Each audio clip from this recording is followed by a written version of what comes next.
Hey everyone, Nathan here, president of Saybrook University. Welcome to another episode of Saybrook Insights.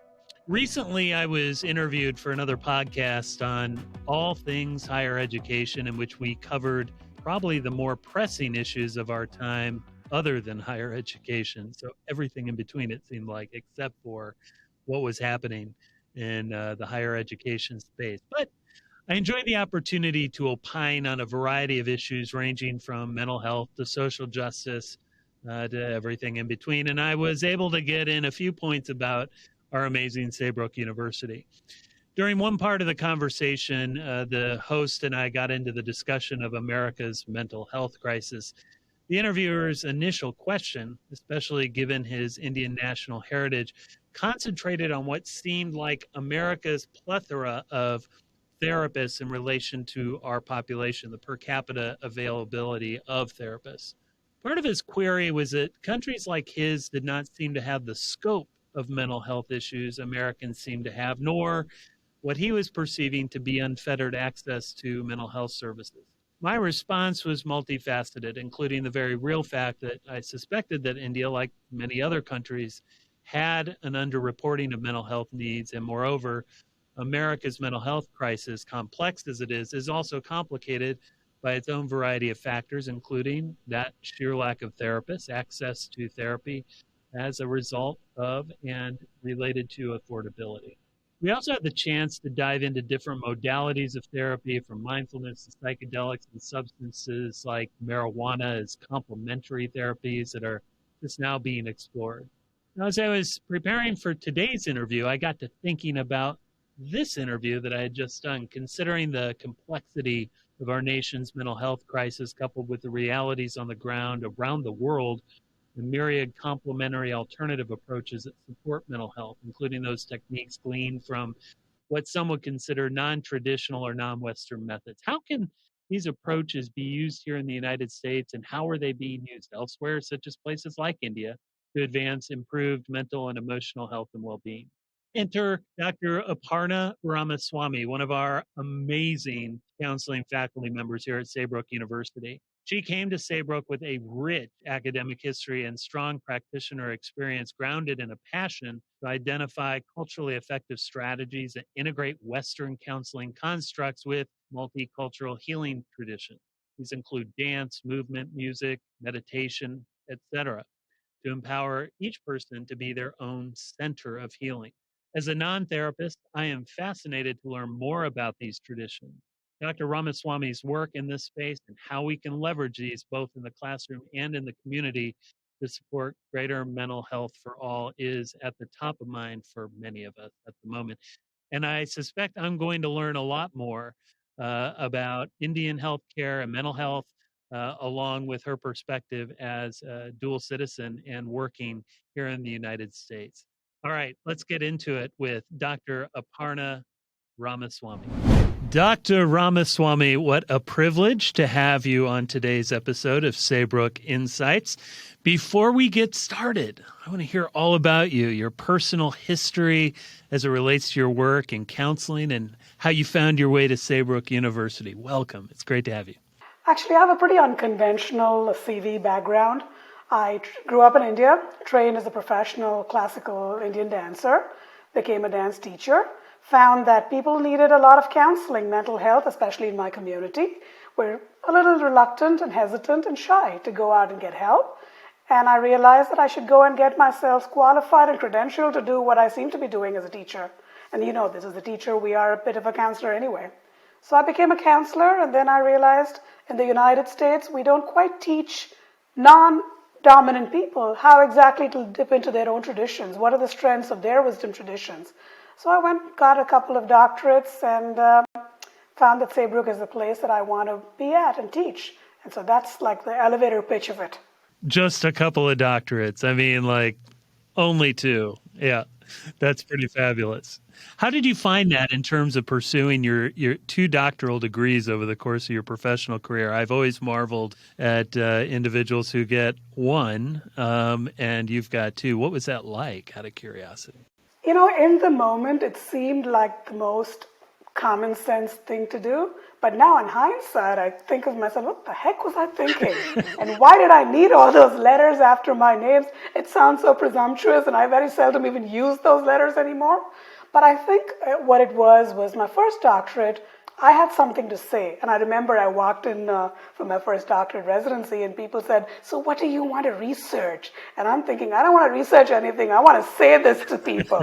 And I said, I don't want to research. I already know what wants to be said.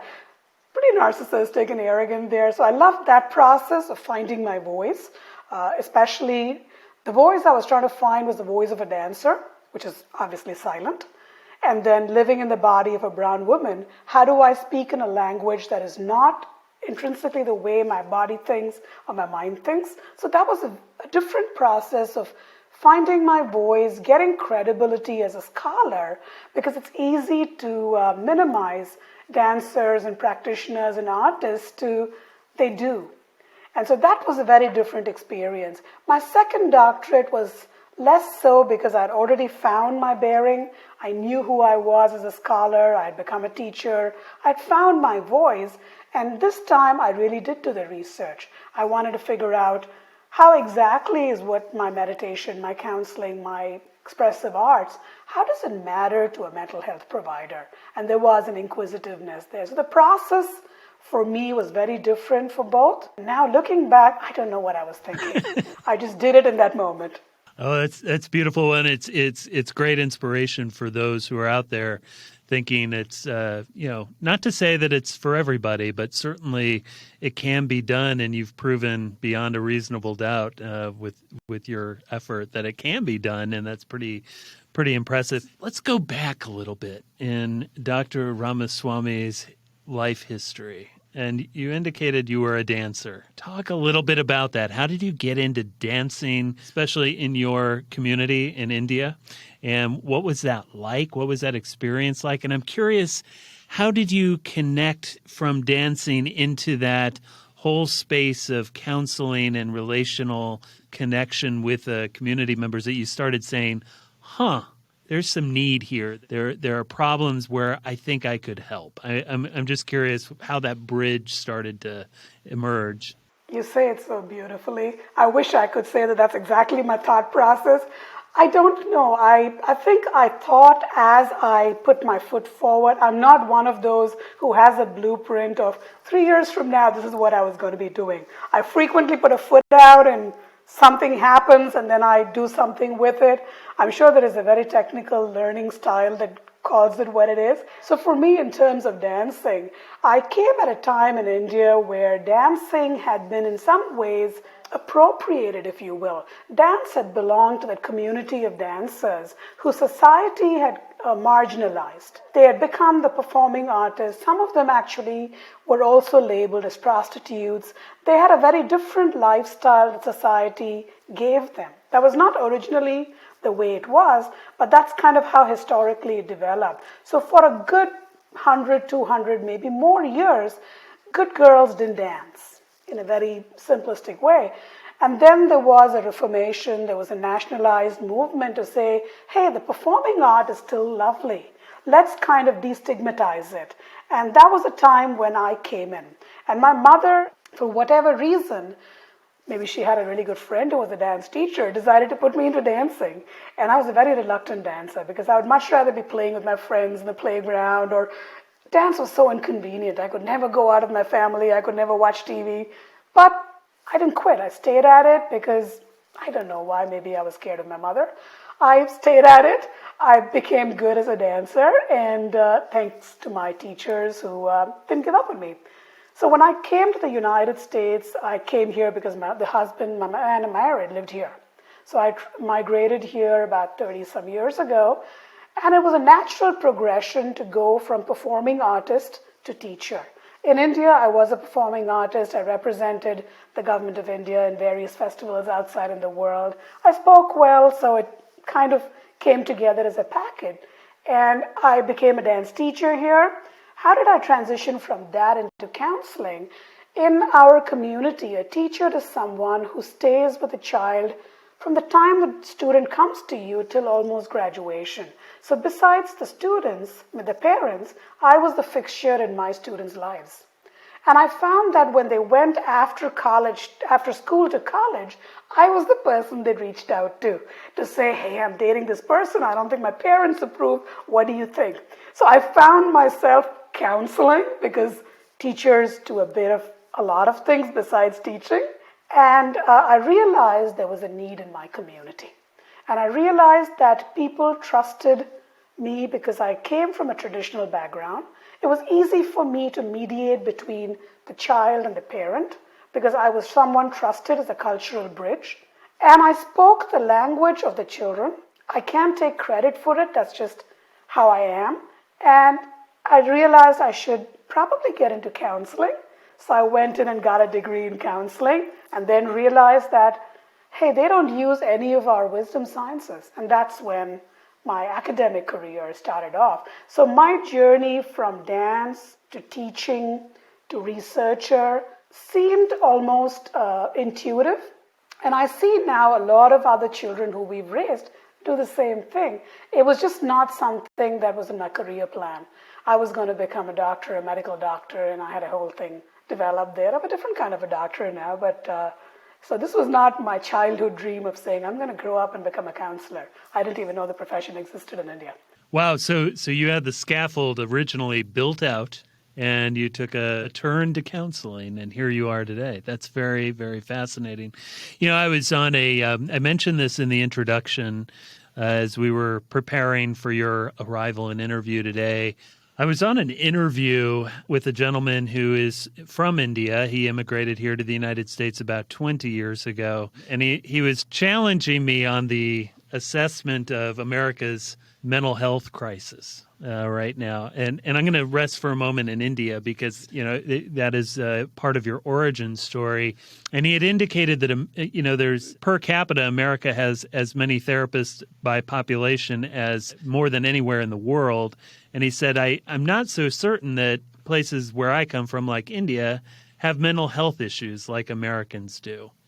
And I put the challenge out there to say, I don't know, are you really sure about that? Do we know for certain that that's the case? And as importantly, as we look at mental health in the United States or cross-culturally, it seems to me that access to mental health services, counseling, psychology, social work should be a human right and something that we should all feel that access should be available to us if we need it and desire it, and it's part of whole health. So there's my bias right there, Dr. Ramaswamy. But you know, kind of in that vein, you mentioned seeing a need within your community, especially, you know, Indian community that of which you belong to. So maybe speak about that. What are the mental health needs that you started to see blossoming or emerging? Blossoming isn't a great word here, but emerging for you in terms of where you could see greater impact. And is there a need? I mean, I suspect there is, but you know, I thought I'd ask you. There's a whole lot of questions in there. And one is there a need in communities that don't have the services? Yeah, great way to put it. If you don't have counselors, would you see a need? I think it's at least a three-part question. One part of it is, do people suffer? Yes. I think this is the original philosophy, at least in the Eastern philosophies, the mystery of suffering. Why do people suffer and how can you ease suffering? How can you make sense of what doesn't make sense? And how can you find peace with it? So I suspect people have grappled with those issues for as long as we've had many aspects of our brain, which doesn't stop asking questions. So the need is there. Do they know the need enough to articulate it? Do they know enough to say, hey, I have a need to learn coping systems? They probably don't, because that's an education piece. If you don't know there is a counseling as a profession, if you don't know mental health is a thing, and there are things you can go to learn to be better, you would never know to ask that. I wouldn't know to say I need physical therapy. Physical therapy is not an option. So that's the second part of it. The third part of it is, counseling is not a profession necessarily that is proprietary to only counselors. In societies like India, you have parents, you have aunts, uncles, the family system, you have teachers of arts like myself who counsel you. There is a whole spiritual aspect to it. There are a lot of spiritual counselors, there's a lot of peer counseling, but it's more done towards problems. What is the problem and how do I solve the problem? It isn't necessarily with the same aspect of how do you use counseling for self-growth and development, which is kind of the field of counseling. And of course, if you have very serious mental illness, like if there's cognitive impairment, intellectual impairment, that is not necessarily classified as counseling or mental health, but more as medical issues. So the medical doctors saw to that. That's the part of it. But in the United States, because we know counseling exists and mental health services exist, people have the opportunity to become aware of, I have this need.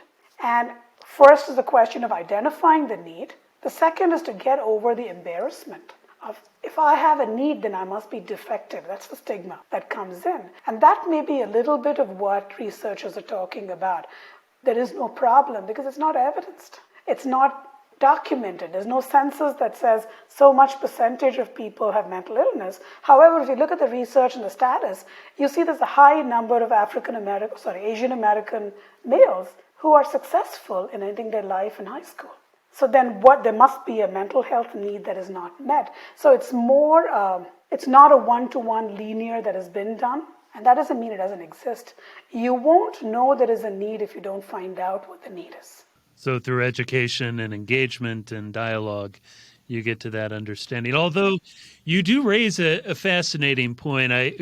Just last night, John Oliver came out with a fairly biting commentary on the mental health situation here in the United States. And one thing that it sounds like India is doing, right, is that they categorize the mental health issues that you talked about as a medical matter, not necessarily bifurcated as sort of over here as a mental health matter. It's all part of the one thing. And that was one point that he raised, whether it's coverage on insurance or access to care, that was a piece of it. What are your thoughts on that? I'm putting you on the spot a little bit here, but I'd be curious from your perspective. I think there are certain diagnoses that respond very well to the medical model. You can't counsel someone into having a higher IQ. You can't counsel someone out of their diagnosis on an autism spectrum. So there are some diagnoses that do respond well, and I'm not saying these are the only two or these two do to the medical model, but there's a whole slew of diagnoses. Diagnosis is pretty much the name we call symptoms. A lot of diagnoses that are very responsive to help. If you're having difficulty getting over a breakup, sure, you can take medication to help you if you're feeling really depressed, but at some point you're going to have to develop coping skills to get beyond it. So I do think there is a tremendous value and need for mental health services, and counseling is my identity, because counseling is distinctive from other mental health services and being a developmental approach. And I think it's a little bit of, there is a need, and the more you research it, you find the nuances of what the need is. And the more you try to meet the need, you realize, I meet this need, but there's a whole lot I don't meet. So it is that engagement, the dance between what the need is and what the support services are offered. And that's the realm I think we are in. We're just coming out of a pandemic where we don't even know how this has affected our children, let alone the adults. How has the social isolation limited us? And this is where research comes in. We have to be conscientious in looking for things that we don't even want to find. Because researchers skews the research, right? So that's, I think, very important for us to know. So beautifully stated. It's almost as though you do this for a living, right? Really, really terrifically stated, and I appreciate that perspective. The acuity of the mental health crisis, and we keep talking about it more and more, I think, as the days and months as we separate out from the intensity of the pandemic a year and a half ago to now, where it's waning in intensity. We're not out of it entirely, but I think we're in agreement probably as a country and maybe globally that we're emerging. But the mental health crisis, as we were in that conversation now, by some accounts is the most acute it has been in the history, at least here in the United States, than ever before. I wonder from your perspective, as you're, immersed in the literature and you're thinking about this with your students here at Saybrook and elsewhere in your professional community, from your perspective, how acute is the mental health crisis here in the United States? What do we do about it, especially with the huge need for therapists? The supply of therapists is incredibly low. So I'd be curious what your thoughts are there. And I think the mental health needs in the United States is not the same for every community or every age group. When you deal with losses, children who have lost parents, sometimes both, in COVID, somebody who's lost the breadwinner in the family, I think their need is immediate financial, sometimes adoption. How we set up, when you talk about the India crisis, in 2021, we had this devastating 1-2 months where India was not even set up to support the kind of deaths. And we had so many orphan children. We had so many displaced women who had never worked for money before. So how do we train them? How do we support them? They are not yet at a place where they have the privilege to develop a mental illness. Because you see, having a mental illness suggests that you're not as preoccupied with surviving. There is a poverty aspect there too. So the mental health need, when you're talking about socioeconomics, when they lower socioeconomic status, when there's poverty, they're looking at how do I put food on the table? How do I feed my child? How do I make sure I get medical supplies for a special needs person or a disabled person? So their mental health crisis is a little more social setting, social work kind of setting. How do I connect them to the resources available? How do I provide access? How do I give them the support they need? How do I give them the encouragement that there will be a better tomorrow? So their mental health needs may or may not get qualified in a diagnostic code. And then you have people who are suicidal, who just feel like this is too much. I cannot deal with this. The thought of dealing with a pandemic, the thought of not being able to go out of my house, the thought of not being able to lean on my support system. People who are used to group home settings, people who are used to having community support, whether it's the elderly, whether it is people with serious mental illnesses, they couldn't have that. They were naturally depleted on coping skills, and this just amplified their problem. So for them, some of that may have been temporary. Now that it's come back, they may be able to avail of the services again, but the fear, will this happen again? That sense of helplessness, that is a mental health need. Students who were socially isolated, who didn't have the benefit of developmentally interacting with other children, other peers, we have not even begun to understand in what way has it impacted. Yes, there was a benefit for some people who had social phobia, people who struggled to speak up in class. Now in an online mode, they didn't have to deal with that. But does that mean the need is gone away? Maybe it's coming up. So those are the mental health needs that we will start seeing when we're no longer worried about health scares or dying or losing someone. When we feel that sense of, I can breathe, then those things will emerge. And you're right. Do we even know what those needs are to be able to teach our students to deal with that? We don't. So we are probably headed towards a lot of emerging needs that we have to be very agile to respond to and fix, because we may not have the luxury of time for us to figure out how to address a problem, because that person's problem may be too overwhelming for them to wait for us to figure it out.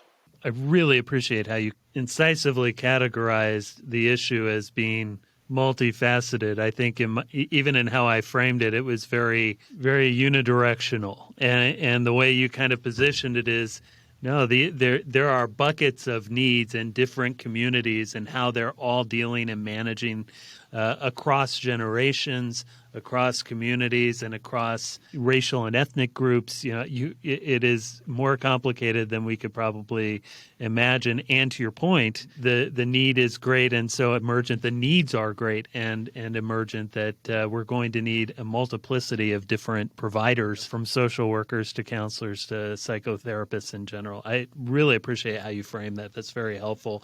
Do you see this as, from a global landscape, and we're probably, calling ground here that we've already, called, but what are your thoughts around kind of the global situation? I know that's a lot to handle in like a couple minutes. I think, last year I was very involved with the Indian infrastructure there.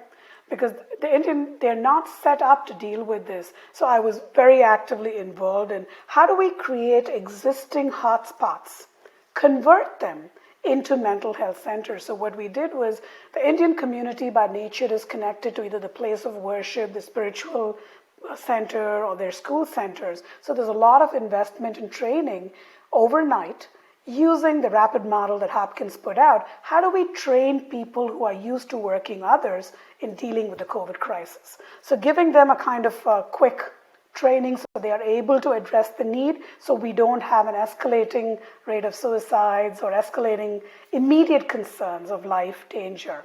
But in terms of how do you deal with it globally, I think it is financial investment in training, sustained support, because mental health needs are not going to crop up when you want them to crop up.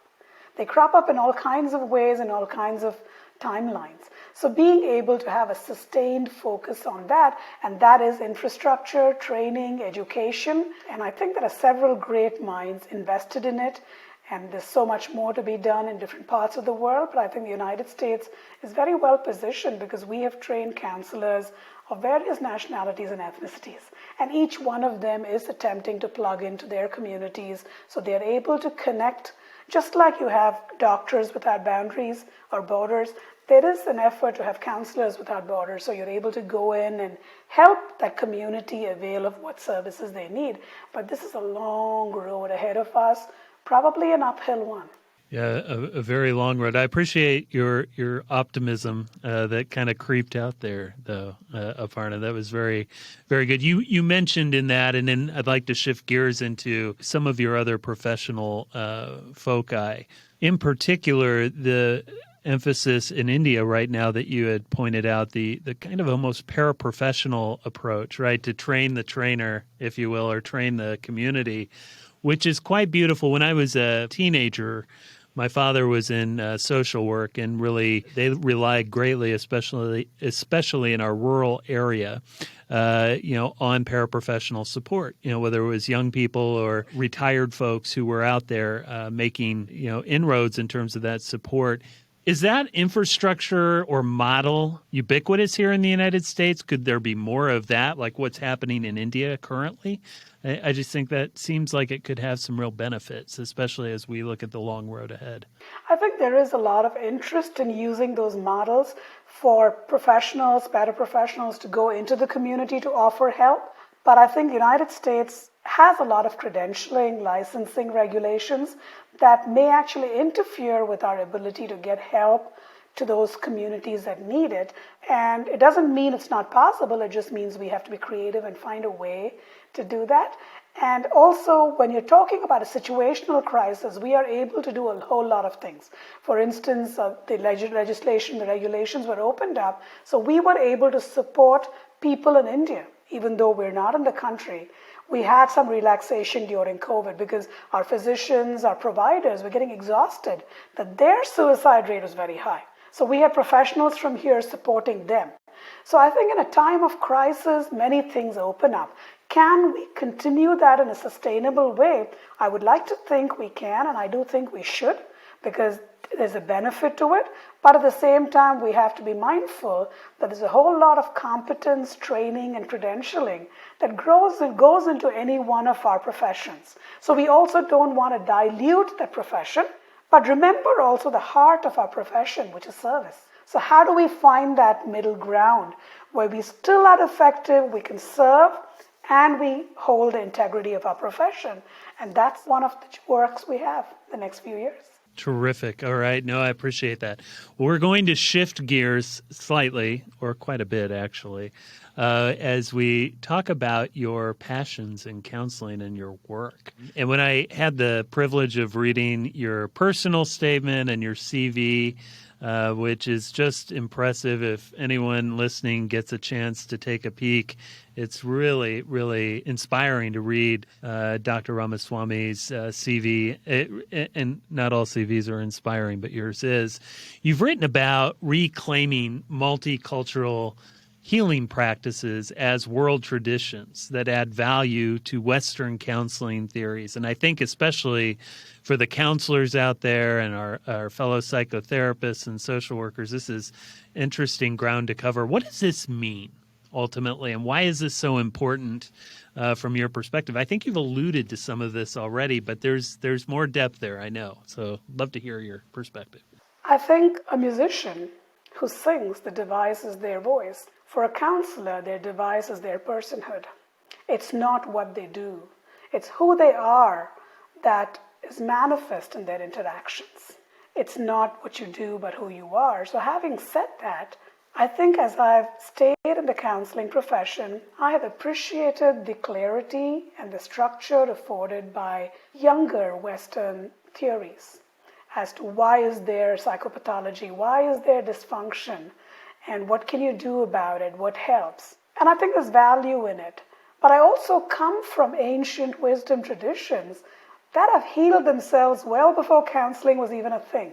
And what about those communities? Is that also going to your larger question you had asked me earlier, that mental health services are something that the Western world is making up? Maybe in the way it is construed. Because you see, preventive practices are remedial practices in many of these traditions. And there's a whole lot of wisdom, whether it is all of us, no matter how different we are, live in a human body. Some of us with more levels of ability, and while others don't. We have a brain that to certain levels of abilities and disabilities function, and we are social emotional creatures. Now, each one of that is limited by disabilities and abilities, I understand, and there's culture, but there is a way to keep that body functioning well. There is a way to keep that mind engaged, and there is a way to keep our spirit, if you will. I'm talking about the human spirit and not the Holy Spirit.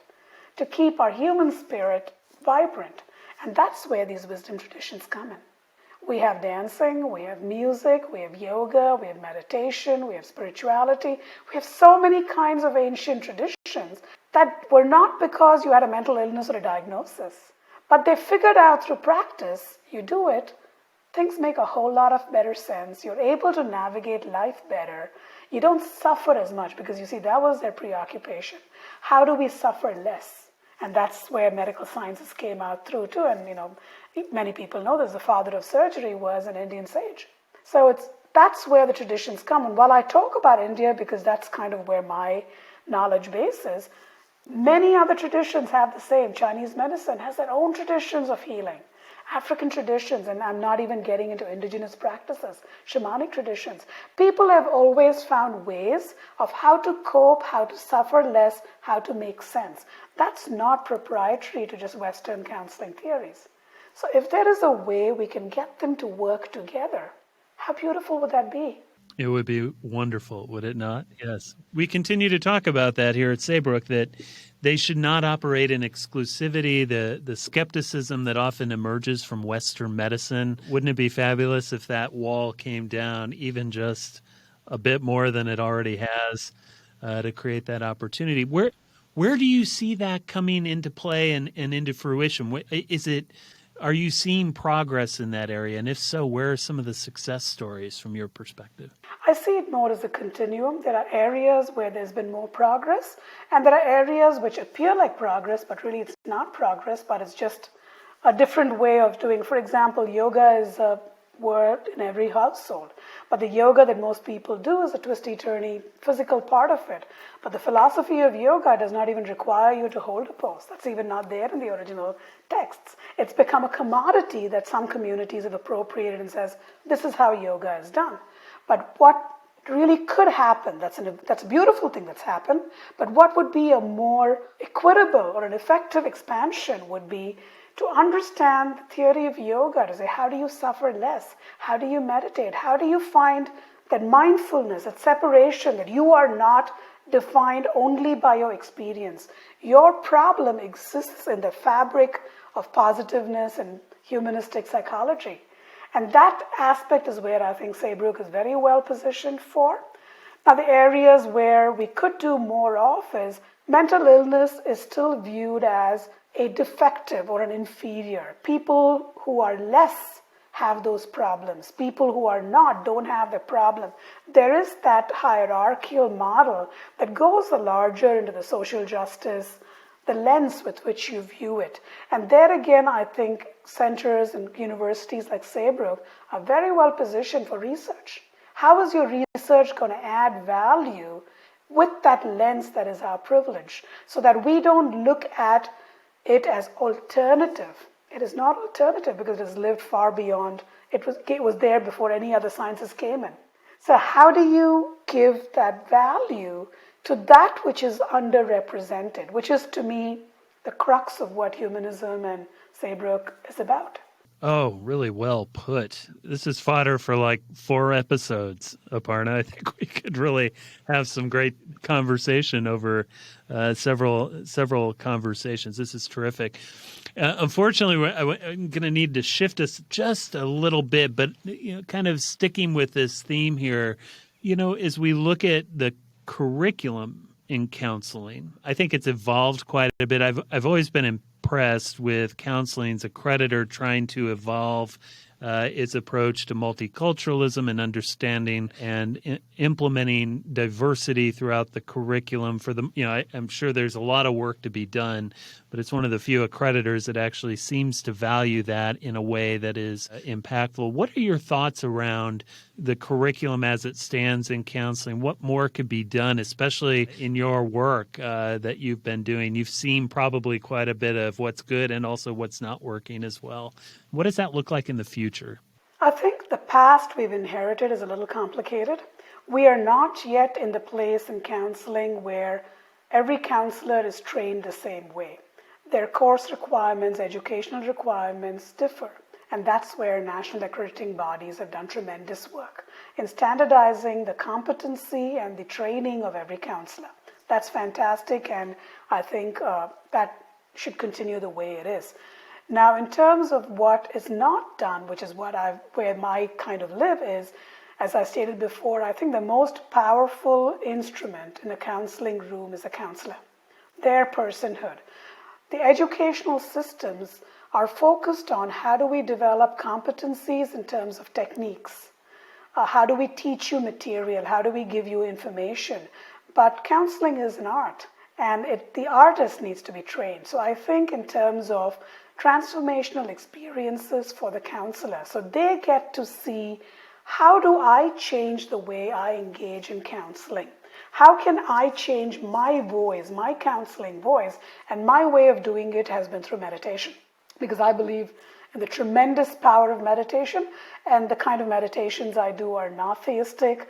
They're not only seated, close your eyes, because some people struggle with that. It's how do you add that into your everyday life? How can you become mindful?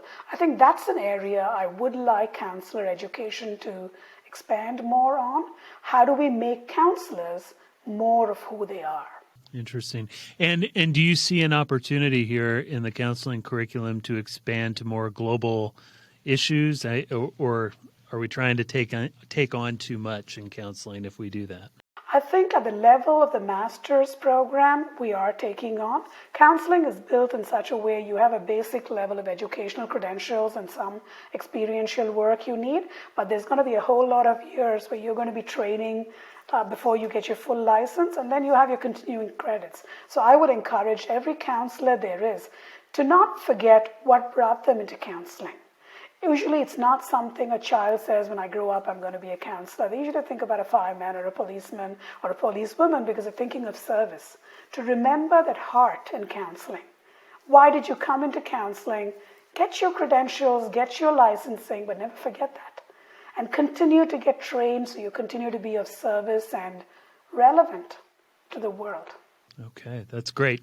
So I have 3 remaining questions for you. One is related to the Saybrook Counseling Program, and then the 2 are a little bit more broad in scope, and they're more quick thoughts that are that come to the top of your mind as you hear the question. So the first question that I have, as students are considering a counseling degree at Saybrook, whether it's the master's or our Ph.D. in counselor education and supervision, what advice would you give them as they're thinking about it? I've been in Saybrook for a year. And the reason I stay at Saybrook is because of the authenticity. The counseling program, the faculty, we are here by choice and we care about what we do. We are very strong in our social justice lens. We are looking to have a counter to any sort of racism, any sort of multicultural insensitivities and limitations. We are actively involved in shaping you, the counselor, to be able to turn that lens on yourself. What are you guilty of so you can improve? And then using that same lens to conceptualize your client, the intersectionality of their various cultures. And I'm not talking of skin color. I'm talking about the gender, I'm talking about the sexual orientation, I'm talking about so many marginalized instructions. So if you are someone whose heart resonates with that, I think Saybrook is a place where you will find that matches our mission. And as we build out our doctoral program, that's our desire, to have the research be relevant to the needs of our community. So it is not just another dissertation that is tucked in some bookshelf that maybe a handful of people look at, but it is actually relevant. And that's where we are growing, and obviously we are only as good as our students. So as students come in and teach us what they need, hopefully we'll be able to make a program that adds value. So for those listening, this is exactly why I continue to stay at Saybrook University. Our faculty members like Dr. Ramaswamy, I mean, that is the student-centeredness, the focus, the commitment that you and our faculty and counseling have is just really inspiring. It gets me right in the gut when I hear all of you talking about so authentically the program and the power and impact it has. Thank you for that. I really, really appreciate it. So as we close out here, last two questions. What does the term humanistic mean to you? It's remembering our human spirit, doing everything we can for ourselves and others to remind them that they have it in them, and they not only have it in them, but have the obligation of becoming their own centers of agency to do whatever they need to do. And that is what humanism means to me. Terrific. All right, the very last question. So as we look at all the wicked problems out there in the world, as we've talked about some of the amazing work that's going on, I'd like for you to maybe inspire our audience. What are 3 things people can do right now in this moment to improve their mental health? I'll do my best to summarize it in a minute. It's an integrative approach. We live in a body, we have a mind, we have a brain, we're social animals. Take care of your physical body. Don't put things in it that are not going to make your device work. Just like you wouldn't put any kind of gas into your car. This is a device. Don't put things in that interfere with working. Do things for your body that keeps it working well. Exercise, activity. That's one aspect. Take care of your physical self. Second, take care of your social self. Whether it's your family, whether it's your community, whatever is your social, whatever is your world. Stay connected with them. Laugh a little. See other parts of yourself. What is that part of you that comes out when you're in the presence of other people, when you talk with other people? Attend to your social self. And the third part of it is rejuvenate your spiritual self. It has nothing to do with God. Whether you believe in God or not is your business. Your human spirit. Keep it live. And some people have a way of keeping that fire lit. Hang out with those people more. So create this calendar, if you will, of how do you keep your physical self doing well? How do you keep your social self vibrant? And how do you keep your spiritual self grounded and connected? A lot of mental health issues become manageable because it also helps to go see a therapist and a counselor. And medication sometimes is necessary. So it's not that only one is needed. You need a lot of things in your toolbox. And we're always here to help find a provider in your area. What a fabulous way to close out an interview. The last words from Dr. Aparna Ramaswamy, Saybrook University, faculty member extraordinaire. We are so grateful for you coming on today at Saybrook Insights. Just really, really appreciate your time, your energy, and your wisdom. Thank you so much. Thank you so much for having me, and look forward to the other series. Thank you. I want to thank Aparna again today for such an authentic interview. And I hope you enjoyed Dr. Ramaswamy as much as I did. Remember the three major takeaways, really fabulous, and I think they frame so much of what we do here at Saybrook. Take care of your body. Do the things that keep your body going and going well. Take care of your social self and rejuvenate your spiritual self. If you want to see the video elements, we've created these segments. You can visit us on our Saybrook YouTube page to get those. If you'd like to support the podcast, go to Apple iTunes and leave a 5-star rating and review and subscribe so you can get episodes as they come out. If you're on Spotify, leave a 5-star rating and make sure to follow us. You can, of course, subscribe to us on most major podcast platforms, including Google Podcasts, Stitcher, Pandora, and my favorite, Pocket Casts. Remember to check our show notes for information on today's guest, including links to websites, books, etc. And for more information about our counseling program or the university, go to www.saybrook.edu. Click on Areas of Study at the top of the page and locate the program to learn more. Or simply Google Saybrook University Counseling Program. It's been a pleasure to be with all of you today. Thank you again for joining. Take care.